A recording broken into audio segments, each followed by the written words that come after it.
Hello, friends.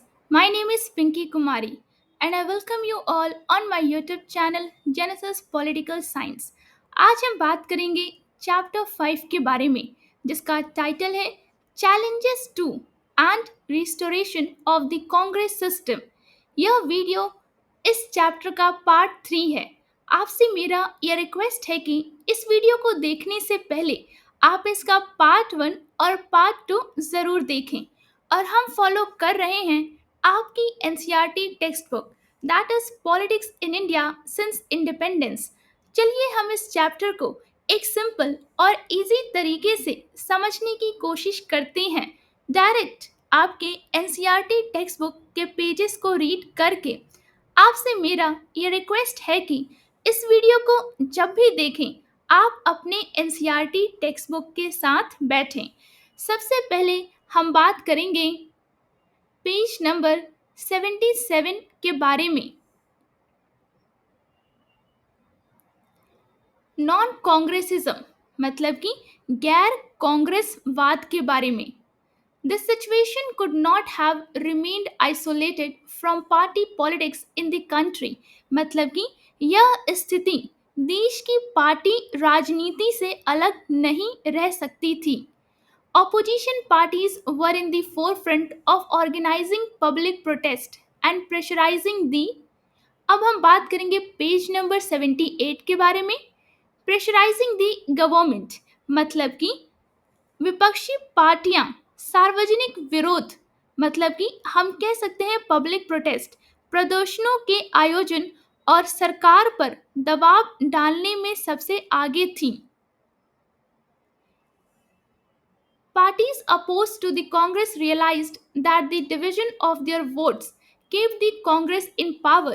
मतलब कि कांग्रेस के विरोधी दलों ने समझ लिया कि उनके वोटों का बंटवारा ही कांग्रेस को सत्ता में बनाए रखता है। Thus, parties that were entirely different and disparate in their programs and ideology got together to form anti-Congress fronts in some states and entered into electoral adjustments of sharing seats in others। इसका मतलब हुआ कि इस प्रकार जो पार्टियां कार्यक्रमों और विचारधाराओं में बिल्कुल अलग और असमान थीं, वे कुछ राज्यों में मिलकर कांग्रेस विरोधी मोर्चे बनाने लगीं और अन्य जगहों पर चुनावी समझौते करके सीटें बांटने लगीं।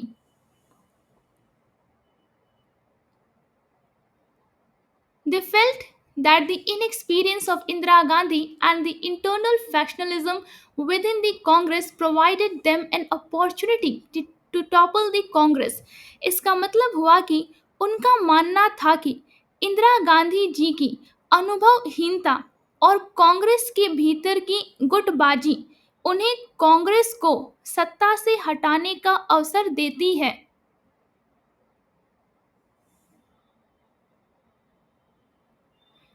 The socialist leader Ram Manohar Lohia gave this strategy the name of non-congressism। मतलब कि समाजवादी नेता राम मनोहर लोहिया ने इस रणनीति को गैर कांग्रेसवाद नाम दिया। He also produced a theoretical argument in its defense। मतलब कि उन्होंने इसके समर्थन में एक सैद्धांतिक तर्क भी दिया। Congress rule was undemocratic and opposed to the interest of ordinary poor people। Therefore, the coming together of the non-Congress parties was necessary for reclaiming democracy for the people। इसका मतलब हुआ कि कांग्रेस का शासन अलोकतांत्रिक है और सामान्य गरीब लोगों के हितों के विरुद्ध है, इसलिए गैर कांग्रेसी पार्टियों का एक साथ आना जनता के लिए लोकतंत्र को पुनः प्राप्त करने के लिए आवश्यक है। अब हम बात करेंगे इस पेज पे जो येलो बॉक्स में इंफॉर्मेशन दिया है उसके बारे में।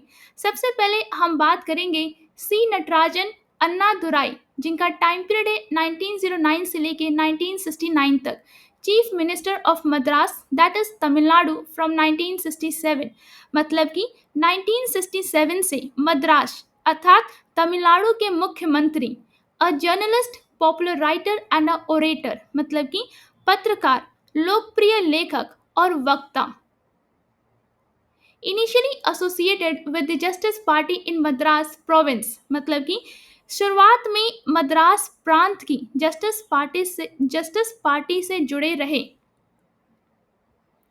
लेटर ज्वाइंड द्रविड़ खासगम 1934, बाद में 1934 में द्रविड़ खासगम से जुड़े।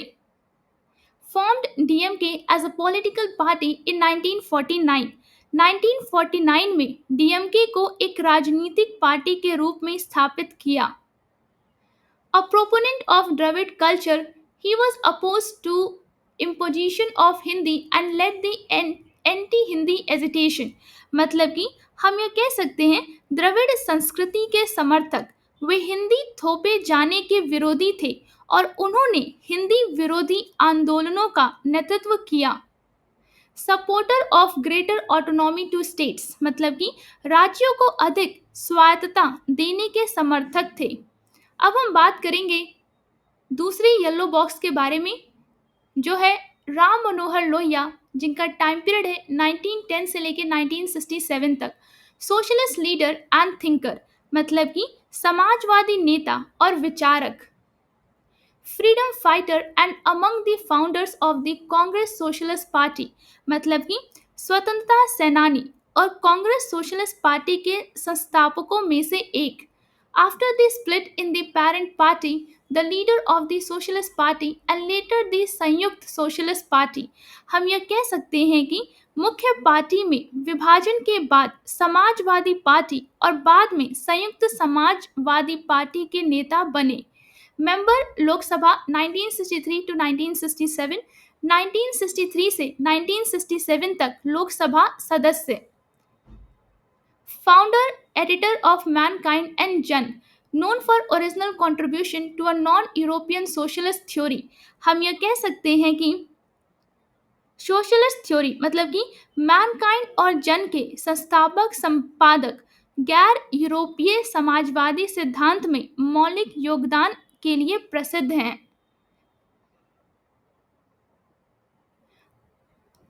As political leader best known for sharp attacks on Nehru, मतलब कि एक राजनीतिक नेता के रूप में नेहरू पर तीखे हमलों।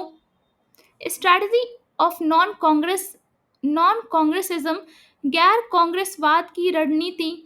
Advocacy of reservation for backward caste, मतलब कि पिछड़ी जातियों के लिए आरक्षण की वकालत।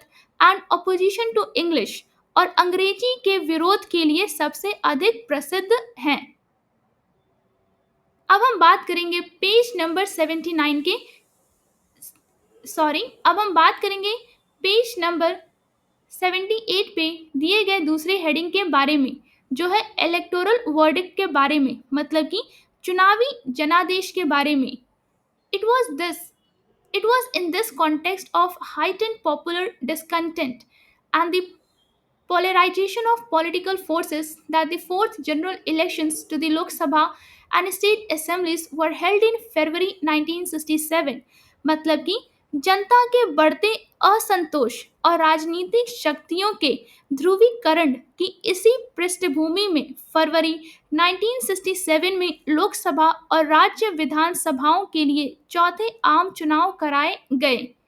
The Congress was facing the electorate for the first time without Nehru।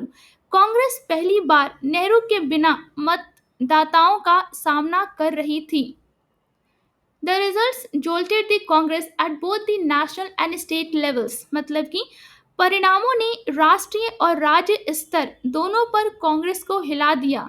Many contemporary political observers describe the election results as a political earthquake, मतलब कि कई समकालीन राजनीतिक पर्यवेक्षकों ने चुनाव परिणामों को राजनीतिक भूकंप बताया। The Congress did manage to get a majority in the Lok Sabha, but with its lowest tally of seats and share of votes since 1952, मतलब कि कांग्रेस किसी तरह लोकसभा में बहुमत तो ले आई, लेकिन 1952 के बाद से सीटों और वोटों का उसका यह सबसे कम आंकड़ा था। Half the minister in Indira Gandhi's cabinet were defeated, मतलब कि इंदिरा गांधी जी के मंत्रिमंडल के आधे मंत्री हार गए।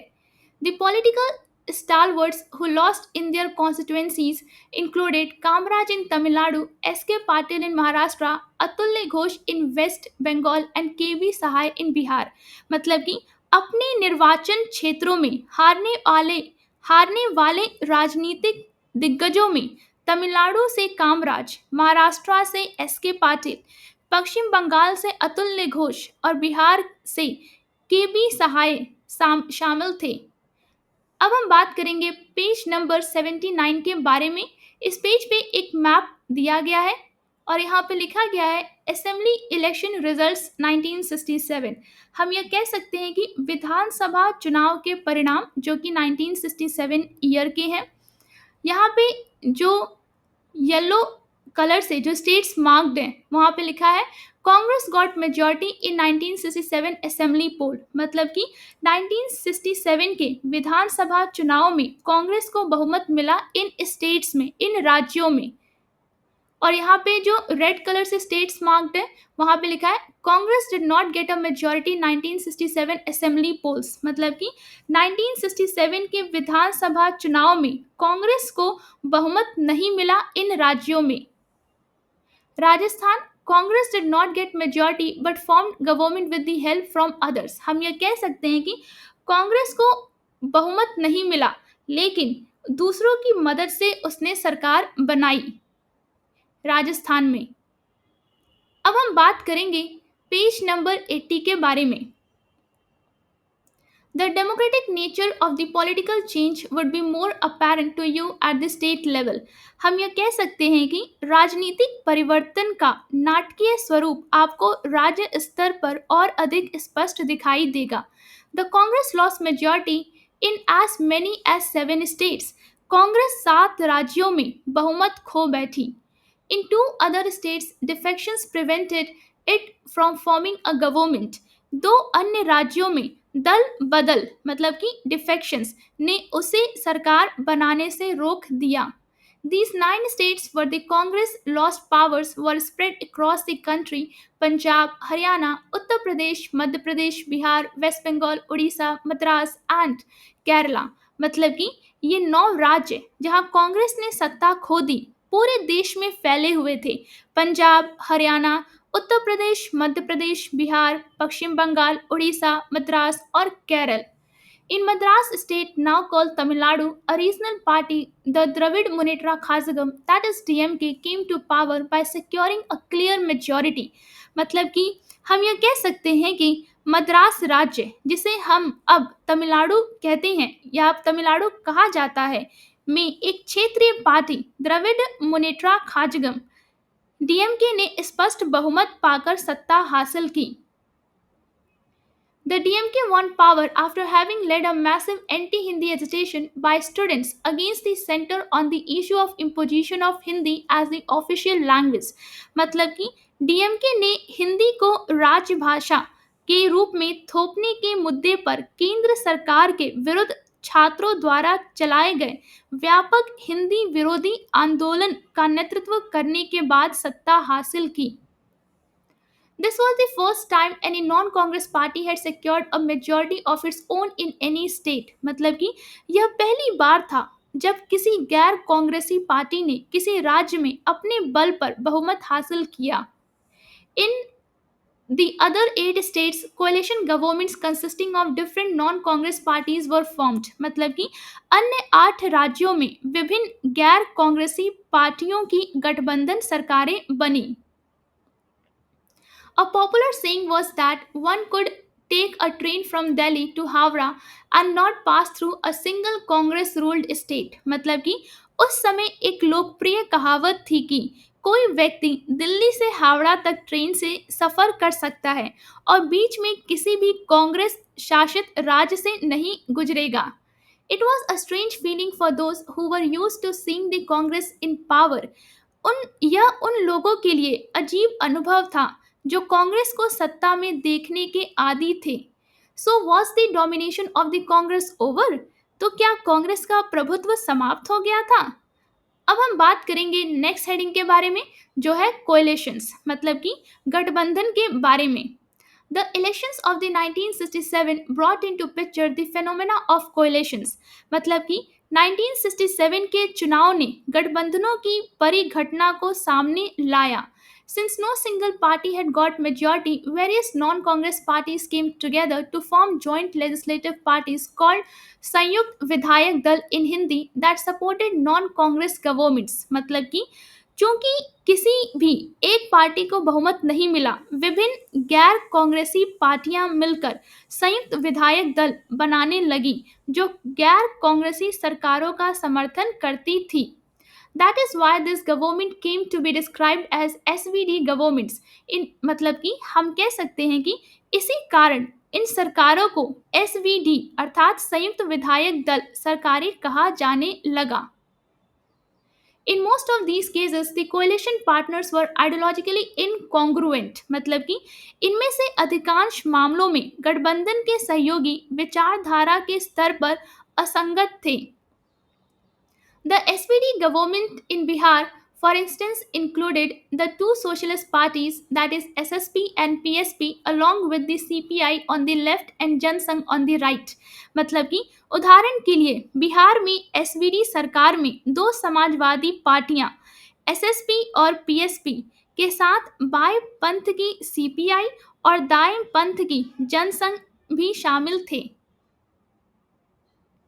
In Punjab, it was called the Popular United Front and comprised the two rival Akali parties at that time, Sant Group and Master Group, with both the communist parties, the CPI and CPIM, the SSP and the Republican party and the भारतीय जनसंघ। इसका मतलब हुआ कि पंजाब में इसे popular United front कहा गया और इसमें उस समय की दो प्रतिद्वंदी अकाली पार्टियां संत समूह और मास्टर समूह, दोनों कम्युनिस्ट पार्टियां सीपीआई और सीपीआईएम, एसएसपी, रिपब्लिकन पार्टी और भारतीय जनसंघ शामिल थे। अब हम बात करेंगे इस इमेज के नीचे जो इंफॉर्मेशन लिखी है। अ cartoonist reading of Charan Singh attempt to build a united front of non communist parties in 1974। Cartoonist की नज़र में 1974 में चरण सिंह का गैर समाजवादी गैर कम्युनिस्ट पार्टियों का संयुक्त मोर्चा बनाने का प्रयास। अब हम बात करेंगे पेज नंबर 81 के बारे में, जो है डिफेक्शन के ऊपर। मतलब कि डिफेक्शन को हिंदी में कहते हैं दल बदल। Another important feature of the politics after the 1967 election was the role played by defections in the making and unmaking of governments in these states। इसका मतलब हुआ कि 1967 के चुनाव के बाद की राजनीति की एक और महत्वपूर्ण विशेषता थी राज्यों में सरकारें बनाने और गिराने में दल बदल की भूमिका। Defection means an elected representative leaves the party on whose symbol he or she was elected and joins another party। मतलब कि दल बदल का अर्थ है कि कोई निर्वाचित प्रतिनिधि उस पार्टी को छोड़ देता है जिसके प्रतीक मतलब सिंबल पर वह चुना गया था और किसी दूसरी पार्टी में शामिल हो जाता है। After the 1967 general election, the breakaway Congress legislators played an important role in installing non-Congress governments in three states, Haryana, Madhya Pradesh and Uttar Pradesh।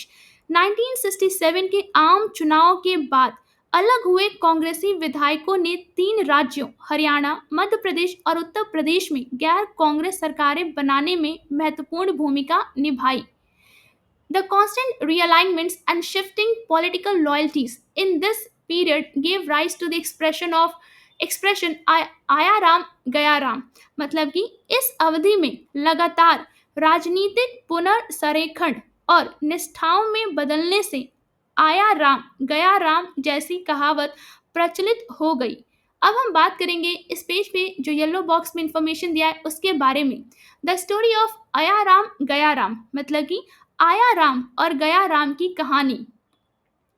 The expression Aya Ram, Gaya Ram became popular in the political vocabulary in India to describe the practice of frequent floor crossing by legislators।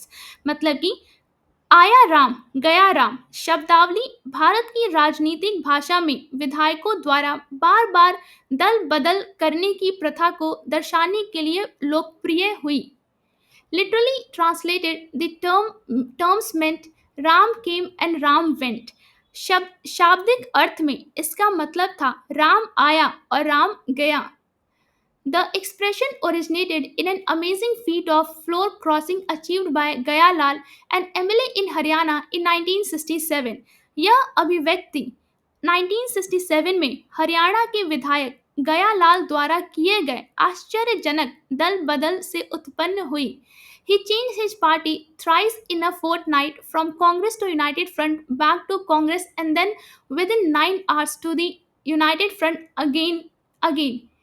इसका मतलब हुआ कि हम ये कह सकते हैं उन्होंने 15 दिनों में 3 बार पार्टी बदली, कांग्रेस से यूनाइटेड फ्रंट, फिर वापस कांग्रेस और उसके बाद मात्र 9 घंटे में फिर से यूनाइटेड फ्रंट में। It is said that when Gaya Lal declared his intention to quit the United Front and join the Congress leader Rao Birendra Singh brought him to the Chandigarh press and declared Gaya Ram was now Aya Ram। मतलब कि कहा जाता है कि जब गया लाल ने United front छोड़कर कांग्रेस में शामिल होने की इच्छा जताई तो कांग्रेसी नेता राव बीरेंद्र सिंह उन्हें चंडीगढ़ प्रेस में ले आए और घोषणा की गया राम अब आया राम है। Gaya Lal's feat was immortalized in the phrase Aya Ram Gaya Ram, which became the subject of numerous jokes and cartoons।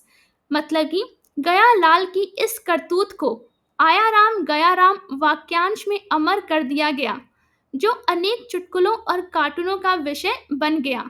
Later the constitution was amended to prevent defections। मतलब कि बाद में दल बदल को रोकने के लिए संविधान में संशोधन किया गया।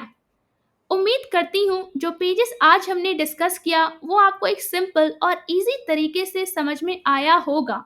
अगर वीडियो अच्छा लगा हो तो लाइक और सब्सक्राइब करना ना भूलिए, शेयर जरूर करें और अपने दोस्तों को भी इस चैनल के बारे में बताइए। कमेंट्स में अपनी राय जरूर दें, बेल आइकन पे क्लिक करें ताकि अगला वीडियो मिस ना हो। मिलते हैं नेक्स्ट वीडियो में, तब तक के लिए थैंक यू।